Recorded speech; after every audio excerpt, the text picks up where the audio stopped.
Assalamualaikum warahmatullahi wabarakatuh. Selamat pagi anak-anak, bagaimana kabarnya pagi hari ini? Semoga kalian dalam keadaan sehat walafiat dan selalu dalam lindungan Allah Subhanahu wa taala. Anakku sekalian, sebelum kita mulai pembelajaran pada pagi hari ini, marilah kita berdoa semoga pembelajaran kita pagi hari ini berjalan dengan lancar.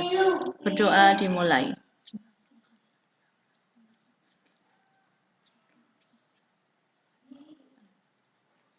Berdoa selesai.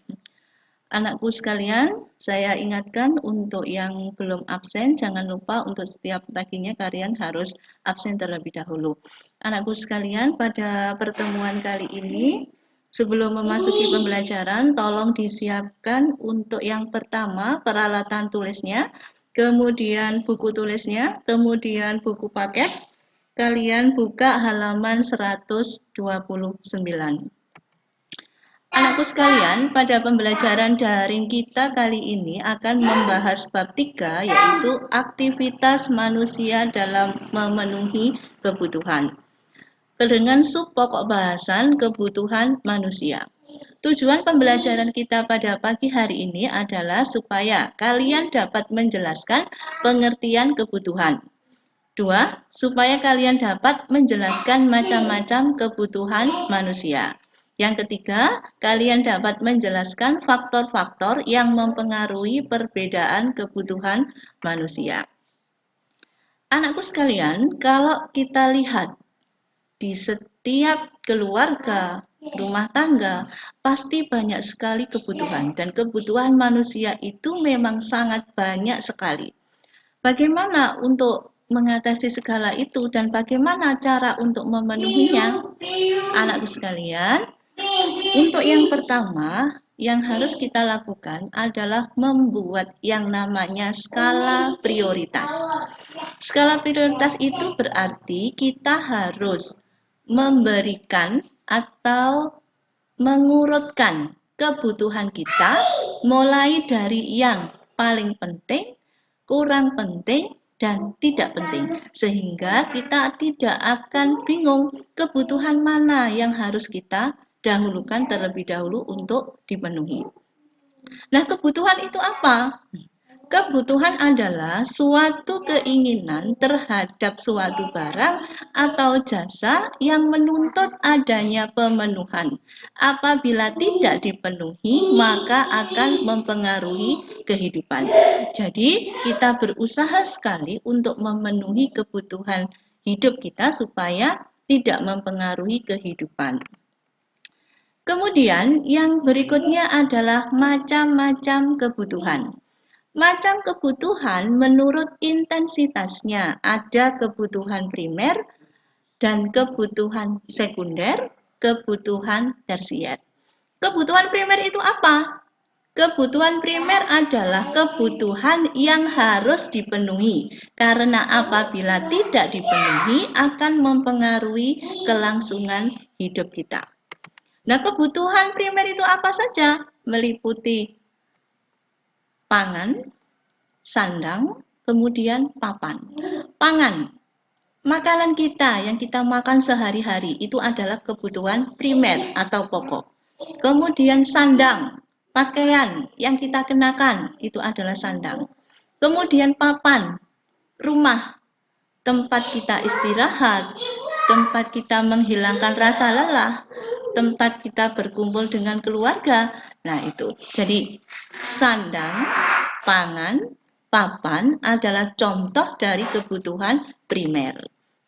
Kemudian yang kedua ada kebutuhan sekunder atau tambahan. Jadi kebutuhan yang dipenuhi setelah kebutuhan primer terpenuhi. Contohnya apa? Kalian bisa lihat di sini. Ada mesin cuci, ada AC, ada TV, ada kulkas, dan lain sebagainya. Jadi kebutuhan sekunder itu hanya kebutuhan tambahan. Kemudian yang ketiga adalah kebutuhan tersier atau kebutuhan barang mewah. Kebutuhan yang harus dipenuhi setelah kebutuhan primer dan sekunder terpenuhi. Contohnya apa? Nah, bisa kalian lihat di sini. Ada mobil, mobil mewah. Kemudian ada perhiasan. Nah, ini merupakan contoh kebutuhan tersier. Namun, kebutuhan ini bisa dipenuhi jika keadaan keuangan kita memang memungkinkan untuk membeli barang-barang mewah seperti ini. Kemudian yang berikutnya adalah macam kebutuhan menurut sifat. Ada kebutuhan jasmani, ada kebutuhan rohani. Yang pertama adalah kebutuhan jasmani. Adalah kebutuhan yang memberi kepuasan pada badan atau jasmani. Contohnya apa? Jadi yang dibutuhkan oleh badan atau jasmani, misalnya makan, minum, olahraga, ini adalah contoh kebutuhan jasmani yang dibutuhkan oleh raga kita. Jadi jasmani itu raga, yang dibutuhkan raga itu namanya kebutuhan jasmani.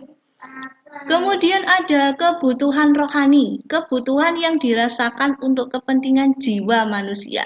Jiwa kita membutuhkan yang namanya, contohnya ini, ada sholat, ada berdoa, kemudian ada mendengarkan tausiah, berkumpul di majelis-majelis. Nah, itu adalah contoh kebutuhan rohani. Kalian rekreasi, menghilangkan penat. Nah, itu adalah contoh kebutuhan rohani. Kemudian yang berikutnya adalah macam kebutuhan menurut waktu penggunaannya. Ada kebutuhan sekarang dan ada kebutuhan yang masa datang. Kalau kebutuhan sekarang adalah kebutuhan manusia yang harus segera dipenuhi pada saat dibutuhkan. Jadi tidak bisa ditunda-tunda. Contohnya apa? Obat-obatan. Jadi kalau misalkan kalian sakit harus segera diobati. Tidak bisa ditunda untuk pemenuhannya. Kemudian ada kebutuhan masa yang akan datang. Kebutuhan yang pemenuhannya dapat ditangguhkan pada masa yang akan datang. Contohnya apa?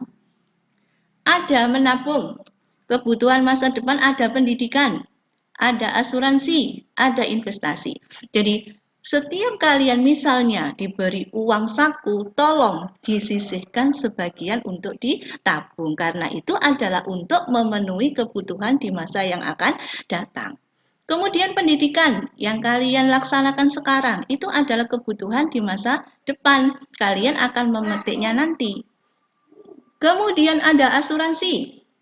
Ketika Bapak Ibu kalian tiap bulan membayar asuransi, itu adalah untuk kebutuhan yang akan datang. Kemudian ada investasi. Investasi itu kayak penanaman modal, bisa berwujud tanah dan lain sebagainya. Itu juga untuk kebutuhan yang akan datang.